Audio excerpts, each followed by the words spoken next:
Alors, on commence notre cours. On est aujourd'hui le mercredi 21 avril. On est le 7 Iyar et le cours est à la mémoire et pour l'élévation de l'âme de Barour ben Chaver Moshe. Tiye Nishmatot Tzroura Betzror Achaim. Et donc on est dans Parshat Acharei Mot. Et on a déjà vu pas mal de notions extrêmement importantes sur la relation entre Yom Kippour et les enfants de Aaron. C'était donc le cours qu'on a donné avant Yom Ha'atzmaut. Et aujourd'hui on rentre dans le vif du sujet, on continue cette paracha, on est dans le chapitre 18 et on commence dans les versets 1 et 2 et je lis tout de suite. Vaïdaber Hashem el Moshe les morts. Donc Hashem dit à Moshe, Daber el Bene Israël, parle aux enfants d'Israël, va marta alehem, et tu leur diras, Ani Hashem Elokechem, je suis Hashem, votre Dieu. Kemaase eretz Mitzrayim asher yeshaftem ba lo ta'asu. Vous ne ferez pas en Eretz Israël, vous ne vous comporterez pas sur cette terre comme ce que vous avez vu en Égypte. Ou kemaase eretz Kna'an asher ani mevi etrem shama lo ta'asu bechukotechem lo telechu. Mais ne vous comportez pas non plus sur cette terre comme les peuples qui vous précèdent sur cette terre, comme les peuples qui y habitent pour l'instant, les Cananéens. Comme Rashi explique très brièvement dans la Torah, le modèle de la corruption, de l'abomination au niveau du comportement des peuples, c'est toujours les Égyptiens, enfin Mitzrayim et Kna'an. Comme Rashi explique, il n'y avait pas de peuple plus corrompu dans le contexte biblique que Mitzrayim et Kna'an. Et donc, lorsque Dieu veut donner la référence, le modèle de ce qu'il ne faut pas faire, il dira toujours dans sa Torah, ne faites pas comme Mitzrayim d'où vous venez et comme Kna'an où vous allez. On continue. Et mishpatai ta'asu vet chukotai tishmeru lalechet ba'em ani Hashem Elokechem. Vous observerez et vous vous comporterez selon mes lois. Ushmartem et chukotai vet mishpatai asher yaase haotam ha'adam vechai ba'em ani Hashem. Et donc, encore une fois, une sorte de répétition, vous accomplirez mes commandements. Asher yaase otam ha'adam. Je traduis d'après le sens profond, car en observant ma loi, vous deviendrez des hommes. Asher yaase otam ha'adam. Vous les ferez et vous deviendrez des hommes, vechai ba'em, et vous vivrez grâce à cette loi. Ani avaye, je suis l'Éternel, je suis votre Dieu. Et on va s'arrêter là pour l'instant, simplement que tout de suite après sont énoncés dans cette paracha ainsi que dans la paracha qui suit, car vous savez, cette semaine, ce Shabbat, nous lisons deux parashiot, Acharei et Kedoshim, sont énoncés et répétés dans la prochaine paracha toutes les lois concernant le comportement, les fautes sexuelles et le comportement donc de pureté sexuelle qu'un juif doit respecter. En tous les cas, je vais m'arrêter pour l'instant sur cette expression qui est très très connue dans le Talmud et on va voir ce que le Talmud en déduit d'abord sur l'expression donc Vechai Ba'em, et vous vivrez avec elle, vous vivrez avec la loi. Et le Talmud fait remarquer et tire de ce verset-là un principe extrêmement important qui est l'un des fondements de la Yahadout, l'un des fondements du judaïsme, c'est-à-dire Vechai Ba'em Velo sheyamut Ba'em. La Torah a été donnée pour que tu vives avec elle et non pour que tu meurs avec elle ou plutôt à cause d'elle. Vechai Ba'em. Le verset met en évidence le fait que la Torah donne la vie. Et donc elle protège du contraire, elle protège de la mort. Et qu'est-ce que cela signifie traduit en termes halachiques, traduit en termes du quotidien? Cela signifie, disent nos maîtres, que si malheureusement un juif est confronté à un choix dangereux, un choix où sa vie est mise en danger, c'est-à-dire que si on l'oblige à transgresser l'une des lois de la Torah, ou bien s'il ne la transgresse pas, mourir, il sera tué, à ce moment-là, La Torah nous dit « Vechai ba'em » tu vivras avec la Torah et non tu mourras à cause d'elle. nous avons l'obligation de transgresser pour préserver notre vie. C'est-à-dire en bon français, si un bandit, un voyou, généralement dans ce contexte précis, ce sera plutôt un non-juif qu'un juif, mais peu importe, non, oui, on a des cas célèbres dans l'histoire où c'était des juifs, même des rois juifs qui menaçaient de mort ceux qui voulaient observer la Torah. Par exemple, les premiers rois du royaume d'Israël qui empêchaient les enfants d'Israël de traverser la frontière pour aller dans le royaume de Judée pour y célébrer les 3 fêtes, et celui qui était attrapé à vouloir traverser la frontière était égorgé sur place. Donc, mais généralement, dans notre histoire, c'est plutôt une menace venant de non-juifs que de juifs, mais je tenais à préciser pour l'honnêteté malgré tout. Et par honnêteté malgré tout. En tous les cas, un non-juif donc menace un juif et il lui dit « Ou tu manges du porc ou je te tue, ou tu transgresses même Shabbat ou je te tue, ou tu transgresses toutes sortes d'autres lois où je te tue. » Alors nous apprenons de ce verset Vechai ba'el, nous devons vivre avec la Torah et non mourir avec elle. Nous avons l'obligation, je traduis d'après le Rambam, sans entrer dans les détails, le Rambam dit, nous avons l'obligation de transgresser au point que le Rambam va jusqu'à dire, et si quelqu'un veut faire le malin, ça c'est mon interprétation à moi, si quelqu'un veut faire le malin et dit non, je refuse de manger du porc et je préfère mourir, à ce moment-là le Rambam dit, il est considéré comme un suicidé, avec toute la gravité de ce que cela signifie.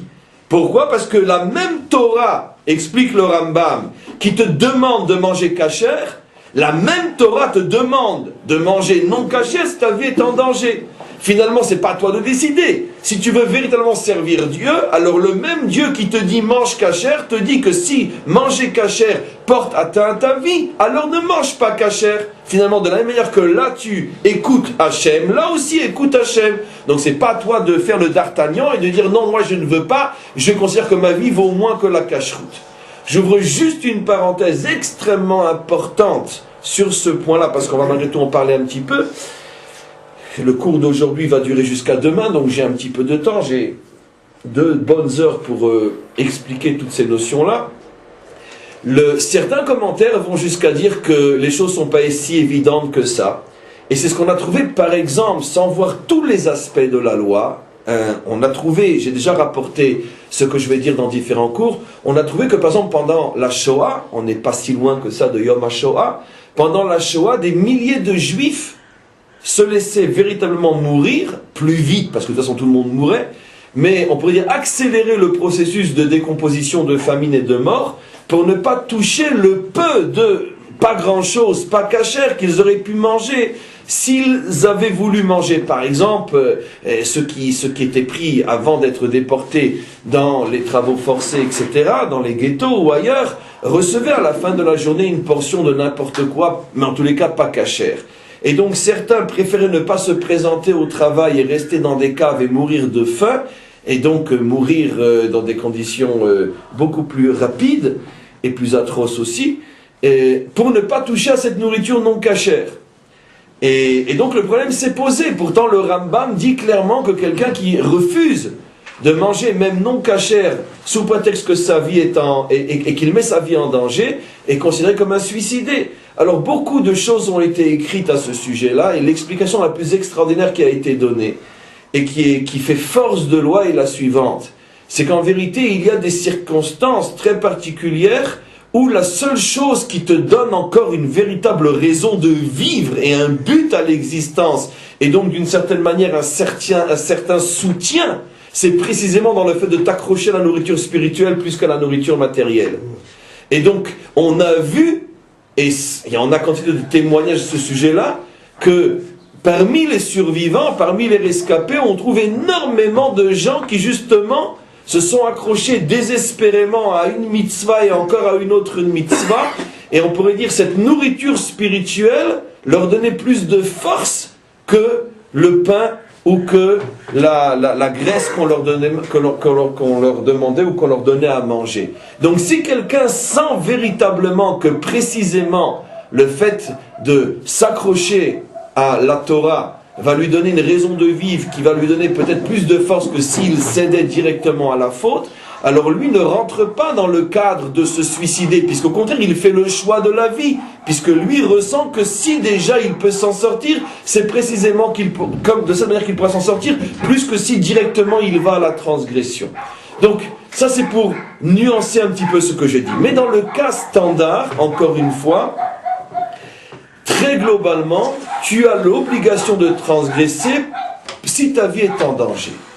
À l'exception de 3 lois sur lesquelles il n'y a aucune possibilité de transgresser, il n'y a aucun compromis, c'est lorsque l'on dit à un juif « tue » ou « on te tue », si on dit à un juif « débauche-toi » selon ce que la Torah appelle débauche, par exemple un fils avec sa mère ou un homme avec une femme mariée ou un homme avec sa fille, débauche-toi ou on te tue, ou si l'on dit à un juif fais un acte d'idolâtrie, même très ponctuel, qui ne dure que quelques secondes, prosterne-toi devant une croix par exemple, où on te tue, on doit se tuer. C'est la raison, vous savez, pour laquelle Rabbi Nachman de Breslev on pourrait dire, sanctifié pour toutes les générations l'endroit où il est enterré, au point de promettre des choses assez extraordinaires pour ceux qui viendront prier sur sa tombe, parce qu'il dit que c'est un endroit extrêmement saint.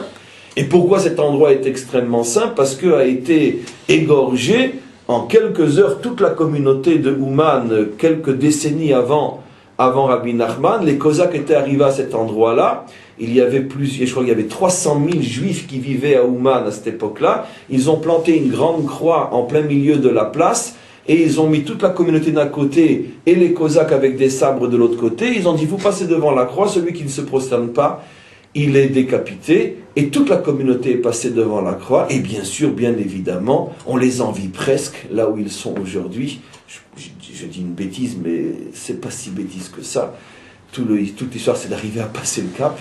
Et donc, toute la communauté est passée et a été décapitée. Rabbi Nachman a dit à ce moment-là qu'il n'existe pas un endroit dans le monde de l'exil bien sûr, où il y a eu un tel Kiddush Hashem, où il y a même les Cosaques n'en revenaient pas, les petits-enfants, les petites filles, tout le monde y est passé, et Rabbi Nachman a senti qu'il y avait une sainteté inimaginable à cet endroit-là, et donc sous la colline où il est enterré, sont enterrés les 300 000 juives de Ouman, et il a décidé, lui, que lui ne vivait pas à Ouman, il vivait à Breslev, dans un autre endroit, relativement loin d'ailleurs. Il a décidé que quand il mourrait, on l'enterrerait là-bas, parce qu'il n'y avait pas en exil un endroit aussi saint que cet endroit-là où reposaient les corps de toute une communauté qui a préféré être décapitée plutôt que de se prosterner devant une croix. Donc ça c'est l'exemple typique où il n'y a aucune possibilité du moindre compromis. L'idolâtrie, la débauche et le meurtre. Donc, pourquoi? On va nous essayer de comprendre pourquoi, puisque c'est dans notre paracha qu'est évoqué le sujet. Très globalement, avant de rentrer dans les détails, très globalement pourquoi, et ce que je vais dire sert d'ailleurs sur le plan halachique à comprendre ce que j'ai expliqué tout à l'heure dans la parenthèse, puisque le verset dit « Vechai ba'em » la Torah t'a été donnée pour vivre et non pour mourir.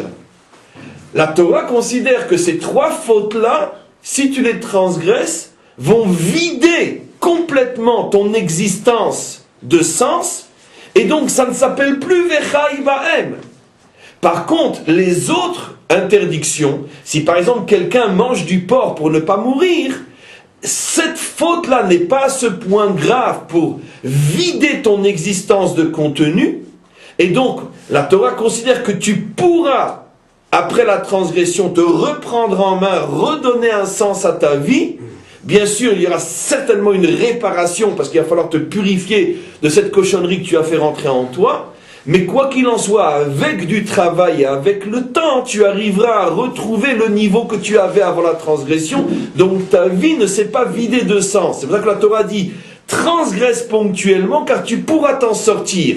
Donc, peut s'appliquer malgré la faute, Vechai ba'em, tu continueras à vivre.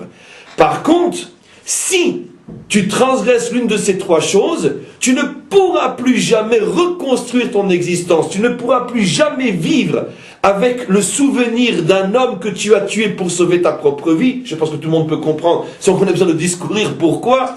Tu ne pourras plus jamais vivre avec le souvenir d'avoir été avec ta fille, ta mère, ta sœur ou la femme de l'autre pour sauver ta vie. Et tu ne pourras plus jamais vivre avec le souvenir que pour sauver ta vie, tu t'es prosterné devant une croix. Tu ne pourras plus jamais surmonter ça. Donc comme ta vie de toute manière n'aura plus de sens, donc ne s'applique pas le Vechai Bahem, tu vivras avec elle. Donc la démonstration est très logique, très compréhensible. Bien que s'il reste une question, et ça va être tout le sens du cours ou des deux cours, et pourquoi malgré tout ces lois-là plus que d'autres? Et je vais, pour, si vous voulez, compliquer un petit peu ce que je viens de dire pour introduire tout ce qui va être dit, démontrer pourquoi ce n'est malgré tout pas si évident que ça. Donnons un exemple. La transgression du Shabbat, qui fait partie des lois que nous avons le devoir de transgresser si notre vie est en danger. Pourquoi le Shabbat serait-il moins grave que l'idolâtrie? Alors que nous savons qu'au niveau de la loi, dans énormément d'aspects, à part celui-là, et donc la question pourquoi, la transgression du Shabbat est aussi grave qu'un acte d'idolâtrie. Je vais vous donner quelques exemples pour l'illustrer. D'abord, c'est la même sentence, karet, retranché, l'âme est retranchée de sa source. On va comprendre, Bezrat Hashem, que signifie être retranché, car on va en parler. L'âme est retranchée de sa source. De même, un juif qui profane consciemment, en toute connaissance de cause, le Shabbat, ce qui est très très rare, mais disons au moins, disons-le sur le plan théorique, un juif qui en toute connaissance de cause, c'est-à-dire qui a été éduqué dans un milieu juif, qui a fait Shabbat, au moins dans son enfance et dans son adolescence, qui a suffisamment d'instruction et de connaissances pour comprendre l'importance du Shabbat, et en toute connaissance de cause, devant 10 autres juifs profanent Shabbat, cet homme-là perd son statut de juif jusqu'à ce qu'il fasse teshuva, mais pendant tout le temps qu'il est dans cet état-là, il perd son statut de juif, au point que toutes les lois s'appliquant à un non-juif s'appliquent à lui pendant cette période qui peut durer d'ailleurs toute sa vie s'il ne répare pas. Et nous ne trouvons qu'un seul et un autre cas qui est jugé d'une manière aussi grave, c'est bien sûr l'idolâtre. Donc celui qui transgresse Shabbat est considéré comme l'idolâtre, c'est-à-dire les deux sont considérés jusqu'à leur teshuva comme un non-juif, ils sont exclus du peuple juif. Par exemple, s'il veut être compté dans un minyan de 10 juifs, si on sait que le 10e c'est un de ces deux-là, on dit non, il nous manque un juif. Comment? Je m'appelle Yaakov ben Tartompion. Oui, ben Tartompion. Pour nous, tu n'es plus juif. Et donc, et je pourrais montrer quantité d'autres exemples où la transgression du Shabbat est jugée comme un acte d'idolâtrie. Donc, pourquoi lorsqu'on en arrive à donner sa vie pour ou non, à ce moment-là, oui, il y a une différence entre l'idolâtrie et le Shabbat. Autre question que je pourrais évoquer, c'est que j'ai expliqué qu'un homme aura une grande difficulté à vivre avec le souvenir qu'il a commis un acte de débauche. Et je peux contredire plus ou moins ce que je dis en posant une question simple. Et qu'est-ce qui se passe si c'est le frère et la sœur qui sont menacés ensemble de mourir si pour amuser les bandits qui les menacent, ils refusent d'aller ensemble. Et dans ce cas-là, il n'y a pas de viol, il n'y a pas d'abuser du corps d'eux, il n'y a pas de souillure dans le sens que c'est pas l'homme qui prend la femme pour sauver sa vie. Elle aussi est consentante. On peut même imaginer qu'elle-même lui dira, bon ben écoute, allez, notre vie est au-dessus de ça. Donc, c'est moins grave que si c'est un viol, que si c'est vraiment prendre une femme et aller avec elle pour sauver sa vie. Où là, en plus de la faute, il y a aussi un sentiment de souillure qui n'est pas réparable. Mais là, et si c'est la femme qui dit « allez » parce que il faut absolument que l'on vive.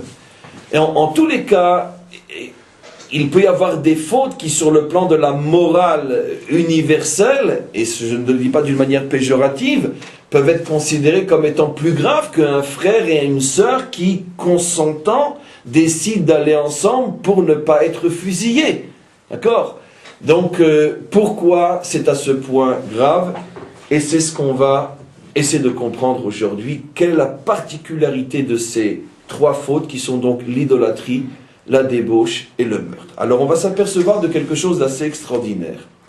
On va s'apercevoir que, après je vais vous le montrer dans les versets, que dans la Torah, lorsque on parle de ces trois fautes, on les différencie d'une manière très très exceptionnelle, très extraordinaire dans le vrai sens du terme, c'est hors de l'ordinaire. Et on met en évidence un phénomène avec ces trois fautes qu'on ne retrouve nulle part. Et on va lire ensemble. Alors, nous sommes dans notre paracha Acharemot, on est dans le chapitre 18 et on va bien sûr pas lire tous les versets, pour rentrer, on pourrait dire, dans le sujet. Prenons le verset 6 qui commence à énoncer toutes les lois justement sur la débauche. Donc l'une des trois choses pour lesquelles il faut se laisser tuer. Le verset commence et il dit Ish el kol she'er besaro lo tikrez-vous. Un homme n'aura pas le droit de s'unir à un proche. La notion de proche va bien sûr être définie par la suite. L'égalot erva, de dévoiler sa nudité, ani avaye, car je suis Hachem votre Dieu. Par exemple, ervat imecha lo tegale, ne dévoile pas la nudité de ta mère. Ou bien, ervat eshet avicha, ou ne dévoile pas la nudité de la femme de ton père. Ton père s'est remarié, il a une femme, ne dévoile pas sa nudité, bien que ce n'est pas du tout, elle, ton proche, c'est pas ta chair, c'est pas ta famille, mais c'est la femme de ton père. Un autre exemple, ervat bat bincha, ne va pas avec la fille de ton fils, qu'on appelle donc chez nous la kala.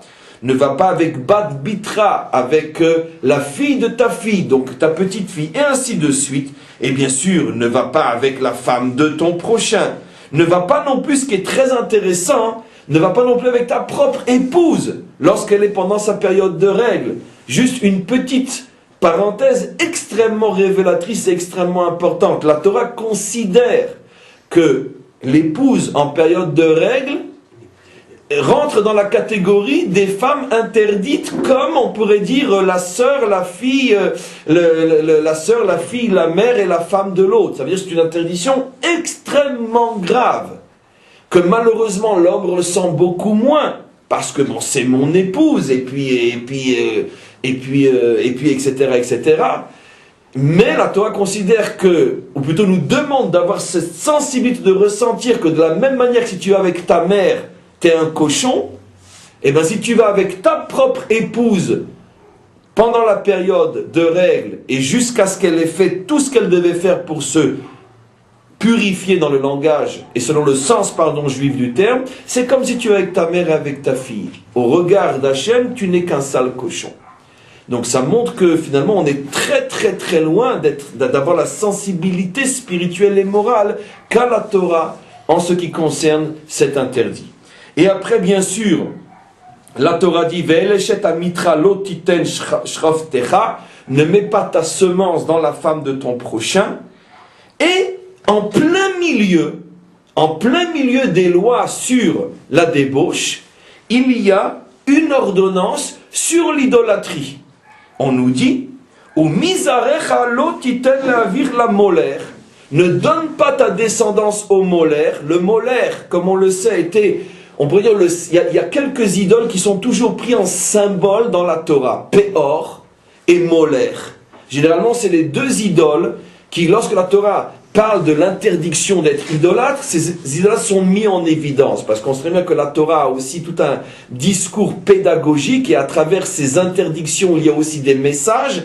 Et on ne va pas le faire nous parce que ça serait trop long, mais pour mieux comprendre ce que sont les mécanismes profonds de l'idolâtrie, la Torah prend toujours en évidence deux idolâtries qui étaient, on pourrait dire, les symboles de l'époque biblique, Péor et Molaire. Mais la Torah en parle pour en vérité parler de toutes les autres idoles. Je vais très vite en disant déjà, en prévenant que on restera plus que sur notre faim par rapport à ce que je vais dire, mais ce n'est pas le but du cours d'approfondir ces notions-là. Mais pour dire quelque chose, pourquoi Péor et Molaire?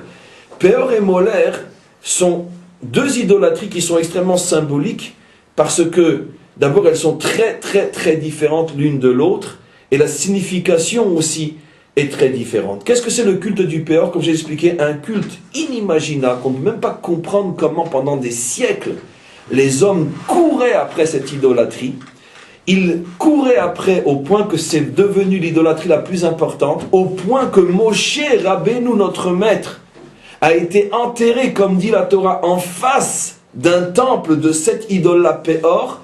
Pourquoi, d'après la Kabbalah? Pour que la présence de sa tombe, qui dégage une telle sainteté, puisse, on pourrait dire, neutraliser, puisse affaiblir la puissance de cette idolâtrie qui se propageait dans le monde entier. Cette idolâtrie a duré pendant des siècles. Le monde entier était très friand de ce culte-là. Il consistait à quoi? Je vous l'ai déjà dit, c'est inimaginable, époustouflant. Il consistait à faire ses besoins. Si possible, on venait avec une diarrhée parce qu'on était félicité même par les prêtres de cette idole. Donc on faisait ses besoins devant une statue et après on prenait ses besoins à pleine main, on badigeonnait la statue et donc plus tu faisais une belle colique et plus tu étais récompensé et on te demandait de revenir la prochaine fois. Et c'est sûr que les constipés étaient humiliés dans ce genre d'idolâtrie. Parce qu'ils étaient pénalisés, parce qu'ils faisaient perdre leur temps à tout le monde qui avait la colique et qui devait se dépêcher de... Mais c'est incroyable. Mais qu'est-ce que vous voulez que je vous dise? Qu'est-ce que vous voulez que je vous dise? Maintenant, nous, ça nous choque parce que c'est impossible. Mais qu'est-ce qui nous choque? Ce qui nous choque, c'est que nous ne faisons pas l'effort de comprendre et traduire dans le langage de notre modernité le message de cette idolâtrie. Le message de l'idolâtrie, ça nous montre quoi? Qu'on peut rendre un culte à la miel. D'accord? Pour ne pas le dire, vous avez compris. On peut rendre un culte à la miel. Oui, les hommes sont fascinés par la miel. Alors, il suffit tout simplement de traduire selon le langage et les définitions de chaque génération ce qu'est la miel. Mais le message reste le même. Alors, bien sûr, moi, mes définitions de la miel ne sont pas forcément celles d'un autre. Mais je ne vais parler que de moi. Peut-être la définition de la miel, c'est avoir une boucle d'oreille dans la langue ici, et dans ici, et ici, et ici, et je ne sais où, et peut-être où je pense aussi, etc., car on sait qu'ils en mettent là-bas aussi. Ça veut dire un comportement miélique complètement. Ça veut dire que tu déshonores, tu humilies l'humain. Ou des tatouages partout, ou je ne sais quoi. Ça veut dire que qu'est-ce que c'est la miel en vérité? C'est le résidu, c'est le détritus. C'est l'anti-homme par excellence. Et on voit que le culte de la transformation de l'homme en n'importe quoi est un culte qui marche. Plus c'est mielleux et plus ça marche. Vous savez combien coûte un jeans, soi-disant avec une marque, qui est déchiré au genou et qui est décoloré dans le derrière? Mais tu aurais pu croire un jour que les hommes seraient prêts à dépenser 2 ou 3 000 ou 1 000 euros pour acheter un pantalon déchiré. Mais qui aurait pu croire une chose pareille? Je sais que beaucoup qui écouteront ce que je dis vont me prendre pour un fou. Mais parce que justement, de la même manière qu'aujourd'hui, je considère qu'il faut être un homme mielleux pour mettre 1 000 euros dans un jeans troué. Mais pourquoi tu ne le ressens pas? Tout simplement parce qu'aujourd'hui, tu es tellement dans la miel que tu en as fait ton culte. Et bien de la même manière, c'est ce que la Torah nous dit. À l'époque, les gens rendaient un culte à la miel. Le message était de faire comprendre quoi? Que rien n'attire plus que la miel. Absolument. Et c'est vrai dans toutes les générations. D'accord? J'espère que je vais choquer personne. Mais quand celui qui a une idée de génie, parce qu'il comprenait ce principe-là, quand il a lancé les Crocs, d'accord? J'espère que personne porte des Crocs, excusez-moi. Mais qui aurait pu imaginer il y a 30 ans qu'avec des chaussures pareilles, on ferait fortune. Un truc en plastique troué, horrible, affreux, il est devenu milliardaire. Avec des couleurs, mais comment on aurait pu imaginer? Qu'est-ce qu'il a compris? Il a compris qu'il y a un mécanisme incompréhensible dans l'homme. Plus c'est nul et plus ça passe. Et c'est comme ça. Et c'est comme ça. Et tu vois, du jour au lendemain, tout le monde habillé avec des sabots en caoutchouc troués. Alors maintenant, il faut bien trouver une excuse. Oui, mais c'est plus confortable que... D'accord. Bon, mais il a tout compris, le bonhomme. Il a tout compris. C'est un champion de la finance. Il a tout compris. Mais c'est incompréhensible comment ça peut marcher. C'est horrible. C'est laid. Ça, pourquoi? Parce que c'est mielleux. Et ainsi de suite. En tous les cas, on continue. Donc ça, c'est le culte du Péor. Le culte du molaire, c'est quoi? C'est le culte de la soumission aveugle devant la valeur. Le molaire signifie le mot roi. C'était quoi ce culte? On prend son enfant et on le fait passer. Non, contrairement à ce qu'on croit, on ne le brûlait pas. Il y avait sur l'autel 2 grands feux à droite et à gauche, mais suffisamment éloignés du père qui passait avec son enfant entre les 2 feux. Et il passe avec son enfant entre les 2 feux, accompagné par les prêtres de cette idolâtrie. Et c'était ça le culte. Quel était le message? Si l'idole me le demande, je suis prêt à donner mon enfant, à le sacrifier pour. C'était d'ailleurs toute l'épreuve du sacrifice d'Isaac. Que justement, que l'un des aspects de l'épreuve, c'est que Dieu, pour justement rendre fou Abraham, lui demandait de faire quelque chose qui était le symbole même d'un acte idolâtre. Parce que c'est la dernière chose que Dieu demande, qu'on soit prêt à lui donner nos enfants. C'est la dernière chose qu'il demande. Donc, ça c'était le culte du molaire. On a finalement les 2 bornes de l'idolâtrie dans ce culte-là. L'homme mielleux et l'idéaliste. Mais les 2 sont de l'idolâtrie, parce que soit c'est l'idéalisme, extrémisme fanatique de cette mère qui distribue à Gaza des enfants, oui, qu'elle distribue d'abord ses enfants, ma langue a fourchu, c'est le cas de le dire, qu'elle distribue ses enfants à aller se faire sauter à droite et à gauche, et après elle distribue des bonbons à toutes ses voisines pour venir fêter avec elle la mort de ses enfants. Donc c'est ça le culte du molaire. J'envoie mes enfants se faire sauter, prenez des bonbons car je suis une bonne idolâtre. Donc, mais elle le vit comme on pourrait dire un acte d'élévation idéaliste, etc. Ou bien le culte de la miel. Entre ces 2 bornes, qui en vérité se rejoignent comme toutes les extrêmes, entre ces 2 bornes se trouve toute l'idolâtrie de toutes les générations. Donc en tous les cas, je referme la parenthèse, parce qu'il y a tellement de choses à dire encore. On est en plein milieu de la débauche sexuelle, et puis tout d'un coup, une loi qui concerne l'idolâtrie. Et on continue, pour bien nous faire sentir que cette loi-là est venue comme un cheveu sur la soupe. Tout de suite après avoir dit « ne sois pas idolâtre », dans le langage de la Torah, on revient sur les lois de la sexualité, et on nous dit « Ve'et zachar lo tishkav mishke ve'isha » ne couche pas avec un homme, ou « bechol be'ema lo titen shchavtecha » et ne couche pas avec un animal. La Torah, bien sûr, nous prévient exactement de la progression de ce qui se passe. Ça veut dire qu'on commence à coucher avec des hommes et on termine avec des animaux. On sait très bien qu'à partir du moment où le monde a autorisé le défilé gay comme étant une normalité, tout à fait, on pourrait dire, normatisée, il n'y a plus aucun problème. Quelle est la prochaine étape? On la connaît tous. Dans 20 ans, dans 30 ans, dans 50 ans, c'est le défilé, chacun avec sa chienne, ou chacune avec son chien.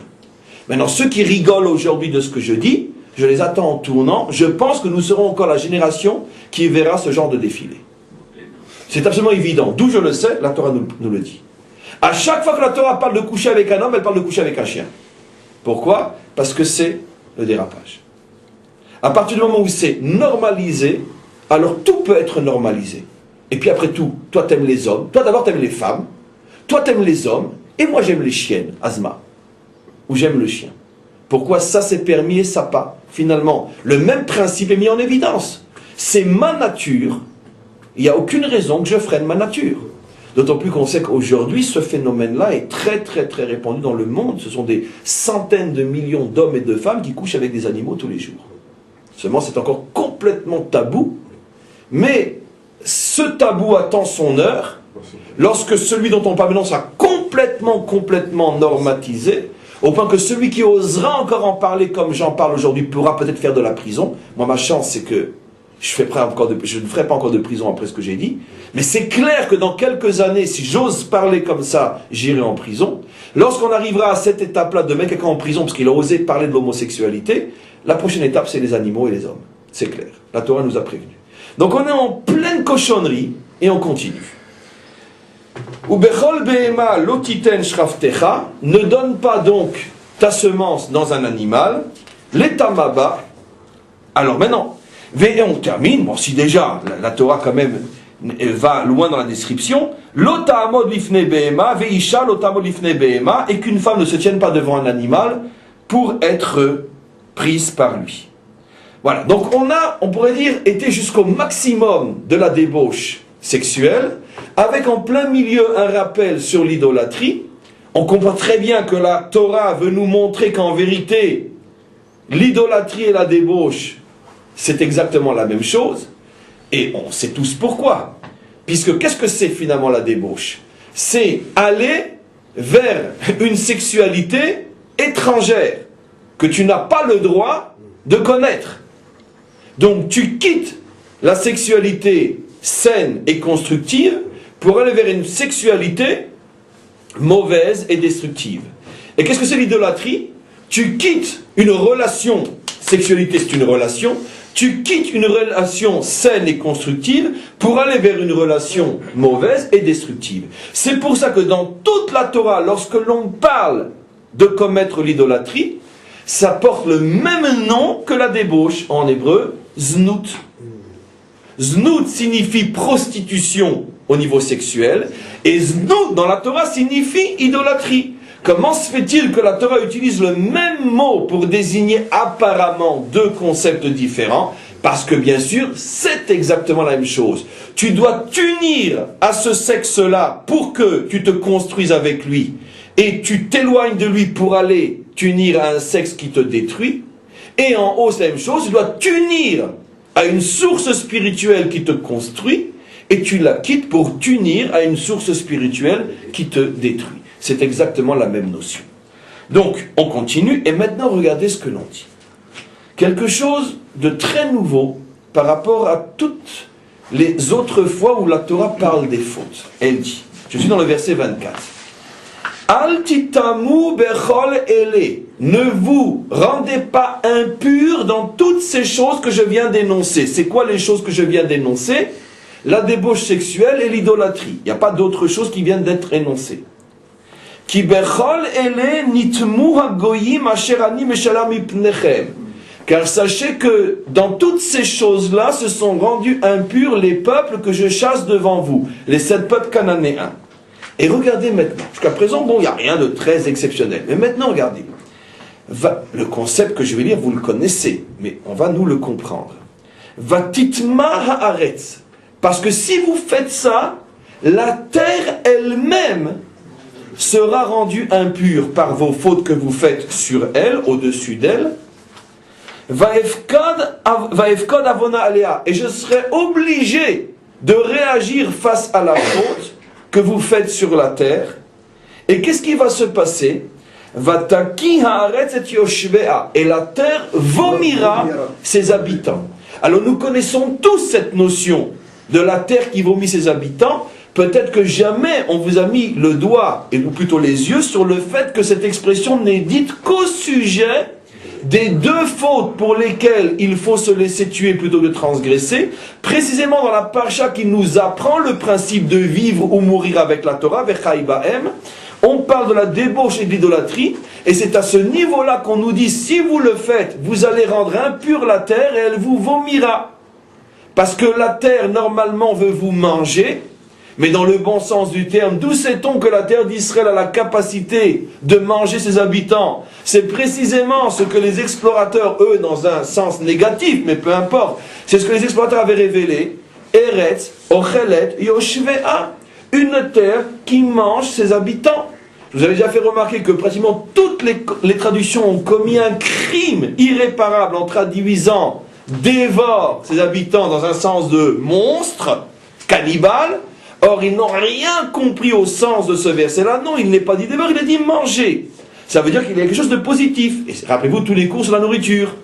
Je prends quelque chose, je le mange, je le transforme en moi, je l'intègre, je l'élève. La plante est devenue homme, l'animal est devenu homme, car maintenant en moi il va servir Dieu comme un homme et non comme un animal ou comme une plante. Donc la terre d'Israël a la capacité de prendre ses habitants et de les manger pour les transformer et les élever vers une dimension plus haute encore qu'ils n'auraient pas pu atteindre sans elle. Mais d'un autre côté, si on suit l'image et le message de manger, on va le suivre jusqu'au bout. Si la terre nous mange, elle peut aussi faire une indigestion. Et si elle fait une indigestion, elle va nous vomir. Maintenant, de la même manière qu'il y a de mauvais aliments qui produisent l'indigestion, il y a de mauvais comportements qui produisent l'indigestion et donc le vomissement de la terre. Et si tu me poses la question, dit la Torah, et quels sont les mauvais comportements qui produisent une indigestion qui provoque un vomissement, la Torah nous répond, 2 comportements, la débauche et l'idolâtrie. On verra bien sûr le troisième, que lui aussi, le meurtre. On en a déjà 2 sur 3. Donc, phénomène de vomissement, on continue. Ushmartem et hokotai vet mishpotai. C'est pour ça que je vous demande d'observer ces ordonnances, de ne pas commettre de fautes sexuelles et de ne pas être idolâtre.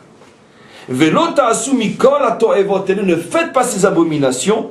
Et la Torah continue. Qui est kol atoevot el asuan she'aretz asher lifnechem vatit ma'aretz. Parce que comme je vous l'ai dit, je vous le répète, sachez que toutes ces abominations ont été commises par les habitants qui vous précèdent et qui ont donc rendu impure la terre. Donc la notion d'impureté de la terre est liée à cette indigestion et ce vomissement. Velotaki aretz etrem betamechem otam. Là la Torah est très précise, car si vous la rendez impure, elle vous vomira. Kasher kaeta goyasher lifnechem, de la même manière qu'elle a vomi le peuple qui vous précède. Et là la Torah révèle quelque chose d'extraordinaire. La conquête de la terre de Canaan n'est pas uniquement une armée contre une autre armée et les plus forts gagnent et s'installent comme l'ont fait tous les peuples. La Torah ici révèle un phénomène, on pourrait dire beaucoup plus spirituel, donc méconnu de la logique humaine et de l'histoire humaine, c'est que la conquête n'a été possible que parce que les Cananéens étaient en situation de vomissement. La terre ne les supportait plus. Et c'est ça ce qui a permis à Israël de pouvoir les conquérir. De là on comprend, et il y a quantité d'autres preuves dans la Torah, que si les Cananéens n'avaient pas été en état d'être du vomi, jamais Israël n'aurait pu les conquérir. Parce qu'effectivement, comme le dit la Torah, et surtout l'explique Rashi dans d'autres endroits, c'était les 7 peuples les plus puissants, les plus forts de la planète à cette époque-là. Et personne ne pouvait même oser penser les conquérir. Ce qui a provoqué la faute des explorateurs, qui n'ont pas pu imaginer un seul instant qu'on pourrait venir à bout d'une civilisation pareille. Et donc automatiquement ils étaient effectivement très forts, comme la Torah le dira plus tard, c'était le peuple le plus fort de sa génération, et donc il a fallu qu'il soit lui-même en état de rejet pour que Israël puisse les vaincre. Et donc les explorateurs n'ont pas été capables de comprendre que la source, on pourrait dire la source de vie, de puissance qui entretenait ce peuple, était déjà coupée, c'est pour ça qu'on pourrait facilement les vaincre. Mais en tout cas, c'est ce que la Torah nous dit ici. Donc, ils ne sont pas, on pourrait dire, morts, ils n'ont pas été vaincus par Israël, ils ont été vaincus par leur faute. Ça, c'est très important ce que j'explique. C'est leur faute qui les ont vaincus. Israël n'a fait que terminer le travail. Ki kol asher yaase mikol atoevot. Et maintenant, écoutez-moi bien. On vient de nous dire que celui qui fait ces 2 fautes-là rend impure la terre et la terre le vomit. Donc finalement, c'est la terre qui lui règle ses propres comptes. Et maintenant, la Torah va introduire une nouvelle notion. C'est une nouvelle par rapport au texte, mais beaucoup plus connue par rapport à nous. Une autre manière de parler de la punition, c'est-à-dire Ki kol asher yaase mikol atoevot haele. Parce que tout celui qui fait l'une de ces fautes-là, leurs âmes seront retranchées du milieu de leur peuple. Pourquoi je dis que ça c'est un nouveau ancien? C'est un nouveau par rapport au contexte, car on vient de dire que c'est la terre qui nous vomit, et c'est ça la punition. Or là, en fin de paragraphe, la Torah reprend une explication qui est beaucoup plus générale, beaucoup plus connue, et qui ne s'applique pas uniquement à ces 2 fautes-là. C'est bien sûr le karet. Il y a effectivement de nombreuses fautes à part ces 2-là, par exemple transgression du Shabbat, ou quand un homme transgresse Shabbat, son âme est retranchée. Et c'est une punition en tant que telle qu'on expliquera bien sûr. Mais ça n'a rien à voir avec la terre qui est rendue impure et la terre qui vomit. Donnons une incidence directe, concrète de la différence entre ces deux explications. Est-ce que la punition c'est la terre qui te vomit ou la punition c'est ton âme qui est retranchée? Ben, incidence directe évidente, et si il faut en dehors de la terre. Si tu dis que la punition c'est uniquement la terre qui te vomit parce que tu l'as rendue impure, et si je faute à Paris, là c'est clair que ne s'applique pas le principe de la terre rendue impure et qui vomit ses habitants, donc il ne va rien m'arriver. Pour ça la Torah dit non, mais il y a une autre punition qui est que de toute façon ton âme sera retranchée même à Paris. D'où la question, alors si de toute façon j'ai mon âme qui est retranchée même si je fais cette faute-là à Paris, alors pourquoi avoir besoin de préciser que en Eretz Israël il y a une autre punition qui est aussi que la terre me vomit? Pourquoi donc donner ces deux raisons, bien qu'on devine quelle peut être la différence, mais la question très superficiellement se pose. Si j'ai déjà une punition qui s'applique partout dans le monde, qui est le retranchement de l'âme, pourquoi ai-je besoin d'une punition qui est spécifique à la terre d'Israël? Elle est rendue impure et elle te vomit. On devra bien sûr résoudre ce problème-là. Maintenant, pour bien comprendre que même au niveau de ces fautes-là, écoutez-moi bien, il y a une punition qui s'applique, qui n'a apparemment rien à voir avec le fait de rendre impure la terre. On va voir ce que la Torah nous dit au sujet de la faute de l'idolâtrie, toujours ce molech-là. Et regardez, on est maintenant dans Parshat Kedoshim, puisqu'on lit deux Parshas ce Shabbat. Je suis dans le chapitre 20, et je vais lire le verset 1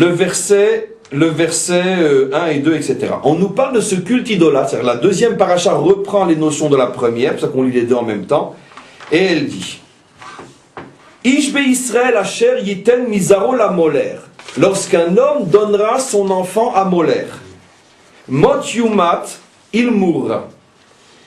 Et qu'est-ce qu'il est dit?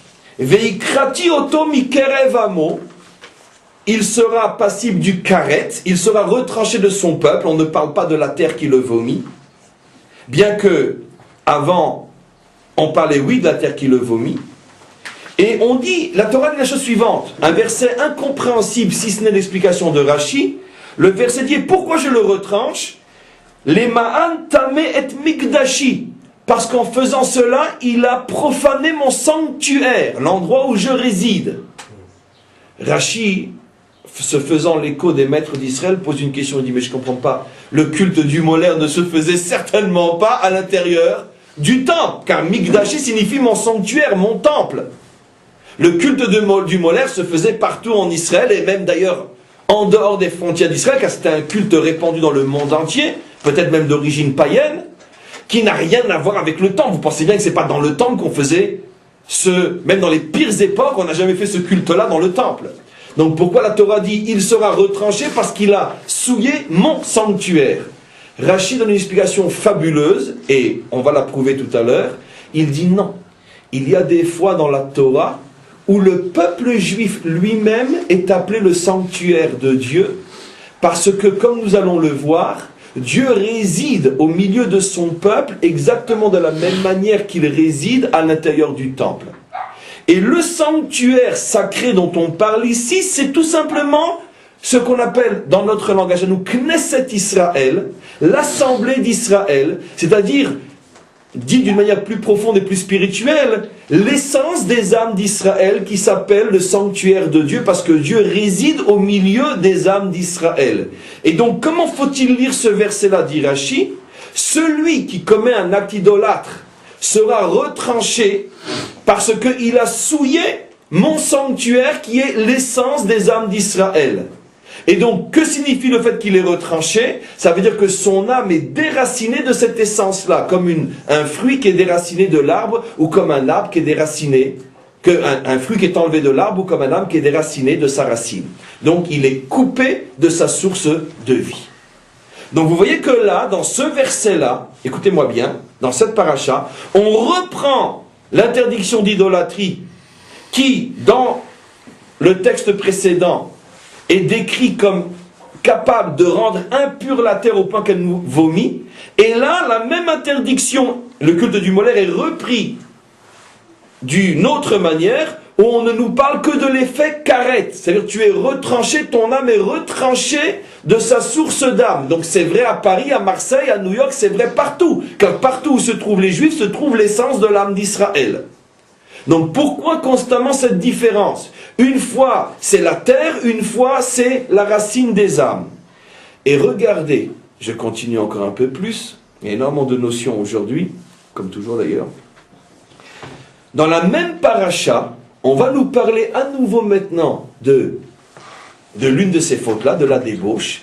Et là, la Torah va remettre en évidence la souillure portée sur la terre d'une manière encore beaucoup plus précise que ce qui avait été dit auparavant. La terre est rendue impure et elle vous vomit. J'explique. On est toujours dans Parashat Kiddushin, le chapitre 19, et on est dans le verset 29. Et regardez ce que dit la Torah. Al techalel et bitra leaznota. Ne laisse pas ta fille se prostituer. Ça veut dire, chacun d'entre nous, les Juifs, chaque père, chaque mère, chaque famille, chaque parent, a l'obligation de veiller au comportement de ses enfants.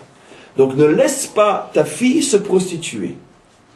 Velotizne haaretz, car cela provoquera la prostitution de la terre. Le même mot, je répète, si tu profanes ta fille, les aznota, et que tu la laisses se profaner, se souiller dans la débauche, à ce moment-là, la terre se débauchera. Là, directement, on voit le lien entre le comportement humain et la réaction de la terre. La terre se débauche. Ou malha haaretz zima, et la terre produira de la débauche. Alors les commentaires s'étonnent. Qu'est-ce que ça veut dire? La terre se prostitue, la terre se débauche. On parle de la terre elle-même. On ne parle pas des habitants. On parle de la terre. Pour ouvrir. On parle de la terre. Qu'est-ce que les commentaires expliquent? Ils donnent une explication absolument incroyable. Oui, on peut retrouver une notion de débauche au niveau de la terre.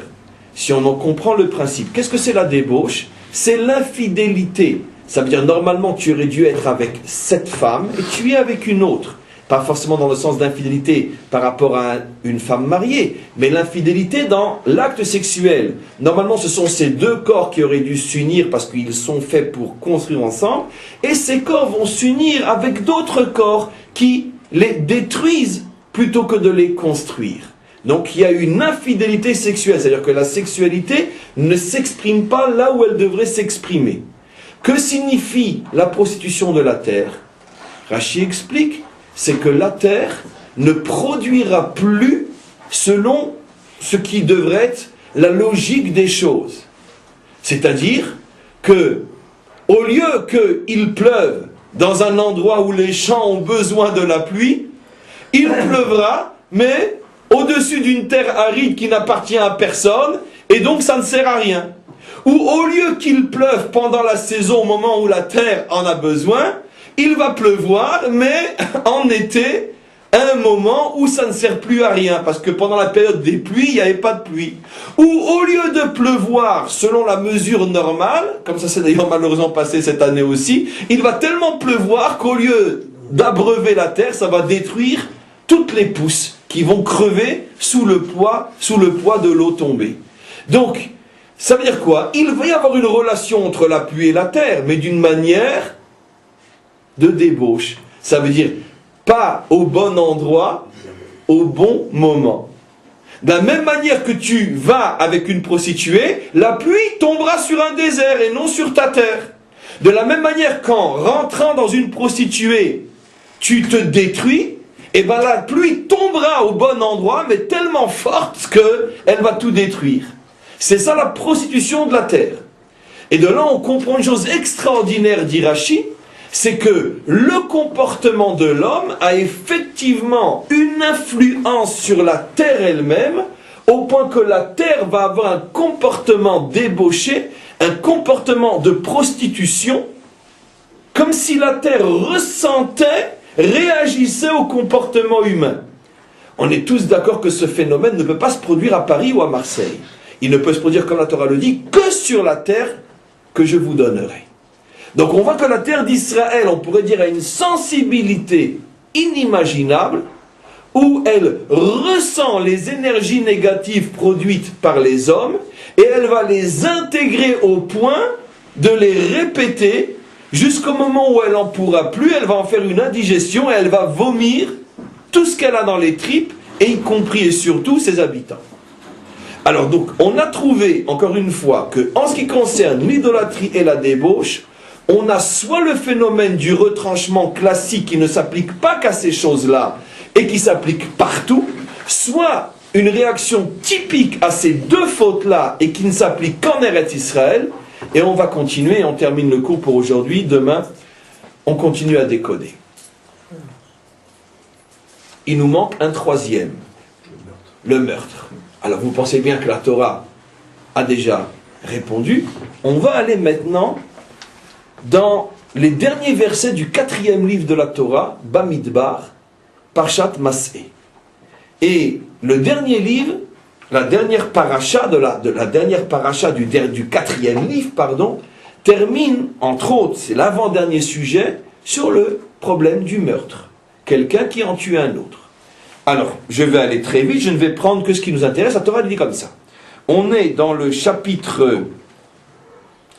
verset 31 du chapitre 35 de Parshat Mas'eh, la dernière paracha du 4e livre. On nous dit, dans le verset 31, Velo tikru kofer la nefesh chotsear. Surtout, n'acceptez pas de pot de vin de l'assassin. Ça veut dire que s'il veut racheter sa punition qui est de mourir lui-même, sans rentrer dans les détails, qu'il a tué, il sera tué. S'il veut racheter cette faute, par exemple en offrant à la famille 10 millions de dollars, s'il en a les moyens, ou en offrant à la communauté 1 milliard de dollars pour faire fleurir sa ville ou son pays, mais qu'on le laisse vivant, d'accord ? N'acceptez aucun argent de lui s'il a tué et que, selon les règles de la loi d'Israël, il peut être tué lui aussi, il sera tué et non racheté. Asher ou Racha, puisque c'est un Racha, puisque c'est un bandit, Mot Yumat il mourra. Bien sûr, je ne passe pas en revue toutes les conditions draconiennes qu'il faut d'après notre loi pour en arriver jusqu'à pouvoir tuer quelqu'un. Au point que vous savez tous ce que nos maîtres disent, qu'un tribunal qui condamnait à mort plus qu'une fois par 70 ans est considéré comme un tribunal sanguinaire. Ça veut dire que la peine de mort chez nous est plus un concept théorique qu'une loi applicable. Mais malgré tout, il existe. Et si on se trouve dans ce contexte-là, la Torah nous dit aucun argent au monde ne devra être accepté. La seule punition possible, c'est la mort pour la mort. Velo tikru kofer lanu sel ir miklato. Et même s'il dirait, je vous donne de l'argent, je quitte le pays. Bon, je traduis d'une manière un petit peu arrangée pour ceux qui comprennent mieux ce que je traduis, mais parce que je traduis après le sens. Même s'il donne de l'argent, je disparais, je ne serai plus un danger pour personne, je me cache, vous n'entendrez plus parler de moi, mais ne me tuez pas. Malgré tout, tu n'acceptes pas l'argent non plus. Parce que si vous acceptez de l'argent, je traduis directement d'après les commentaires, vous ferez du mal à la terre. La terre va en souffrir. Tiens, on est nouveau dans le problème de la terre. La terre va en souffrir du fait que la punition n'a pas été accomplie. Asher Atemba, la terre dans laquelle vous êtes, c'est-à-dire Eretz Israël. On précise bien qu'il ne s'agit pas de la France ou des États-Unis. On parle de la terre des Juifs, la terre d'Israël. En tout cas, tel que nous le concevons. Parce qu'il est vrai que pour les Anglais, même le kotel n'est pas à nous. Mais enfin bon, je vais même pleurer, on n'a pas le droit. C'est pas grave. Il ira bien qu'il ira le dernier. Tant pis pour vous. Et donc, en tous les cas, qui Adam, alors maintenant, regarde ce qui est dit. Qui Adam ou Yachnif et Haaretz.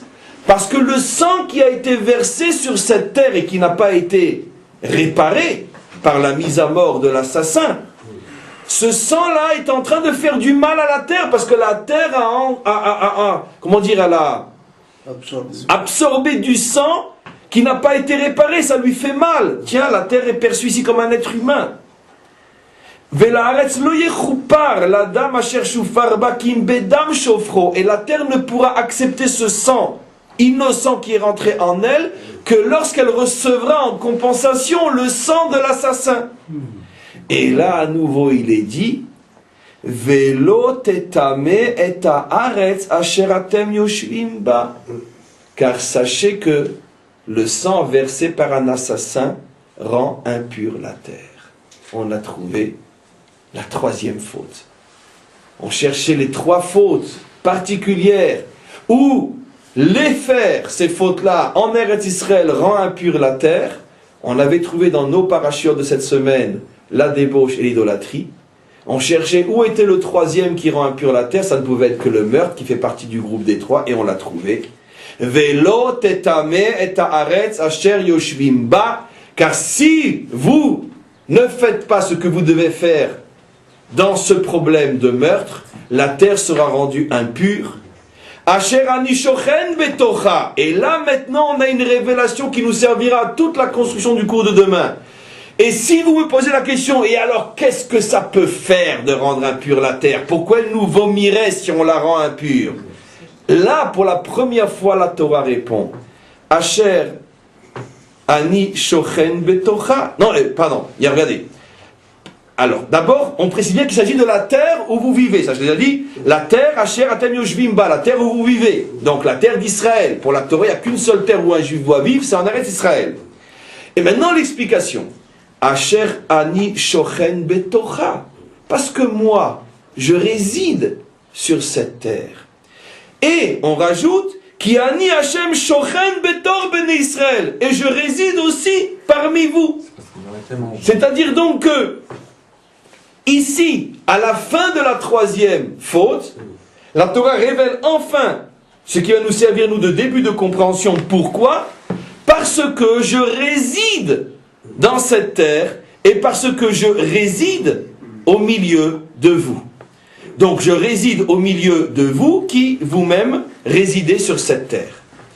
Alors, il semblerait que, bien qu'on n'ait encore pas compris grand-chose, que, on pourrait dire, la gravité, c'est que ce n'est pas tant le fait que cette terre est souillée, bien qu'il faut encore comprendre, et pourquoi précisément ces fautes la souillent.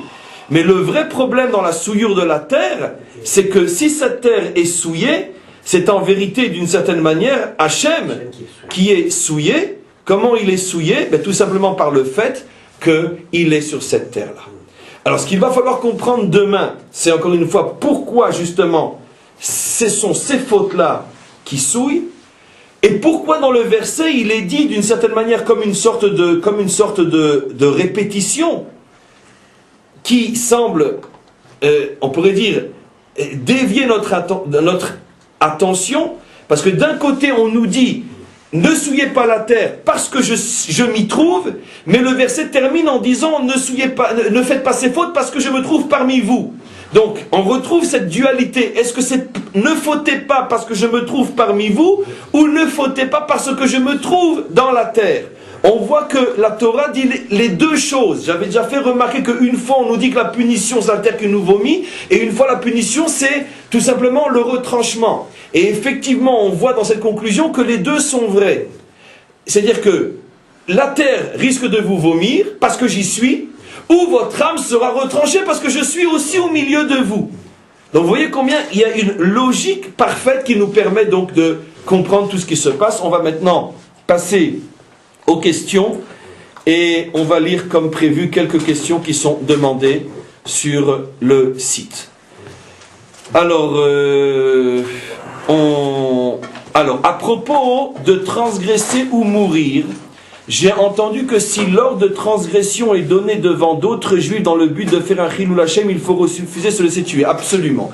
J'ai volontairement sauté énormément de détails quant à l'ordonnance de se laisser tuer ou non pour enfreindre.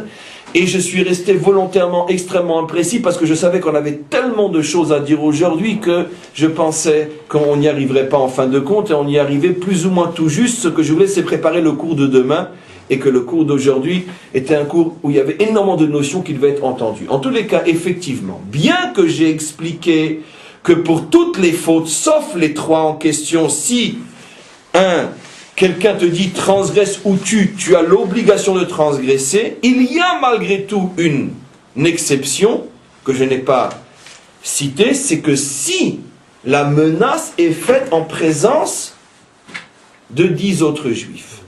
Si devant 10 autres juifs, on dit à un juif transgresse, quelle que soit la transgression, ou je te tue, parce que c'est en présence de 10 autres juifs, à ce moment-là, il faut se laisser tuer, comme on se laisse tuer pour les 3 autres, l'idolâtrie, le meurtre, même en privé.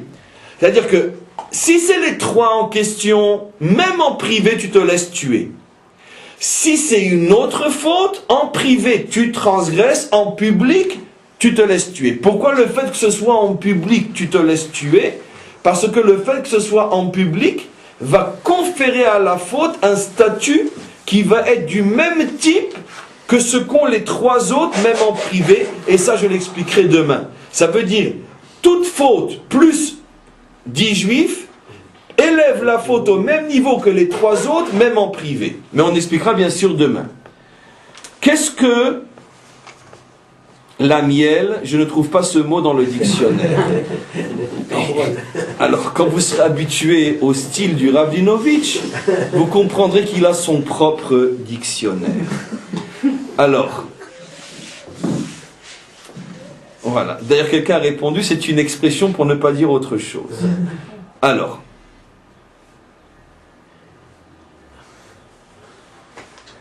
on va voir s'il y a encore une autre question.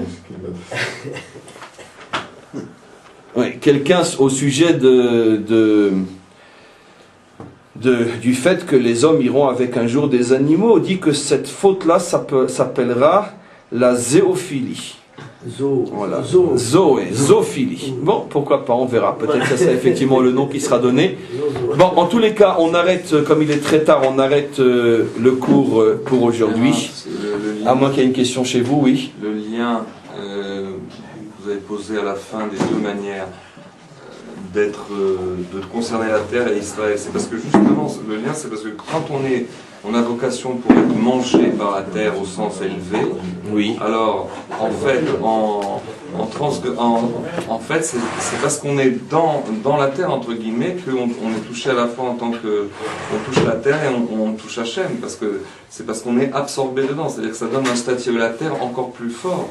Oui, dans le sens où c'est ce qui devrait être élevé, en fait, est rabaissé, c'est-à-dire on touche Hachem, parce qu'il est d'une certaine manière lié à la terre et parce qu'il est lié à nous par cette absorption. Absolument. Mais ça c'est sûr. Mais ce qu'il va falloir comprendre, c'est que signifie d'abord le fait que Hachem est dans la terre, comme c'est dit explicitement. Ça paraît très difficile à comprendre, parce surtout qu'il est dit Hashochen betocha. Il n'est même pas marqué sur la terre, dans la terre. Et c'est la seule traduction possible, puisqu'on a vu que le mécanisme est que la terre va réagir comme si elle était vivante d'une certaine manière. Maintenant on comprend. Qu'est-ce qui produit, qu'est-ce qui provoque cette réaction presque humaine à la terre? Mais c'est le fait que Dieu se trouve à l'intérieur. Donc à l'intérieur même du minéral se trouve présent Hachem.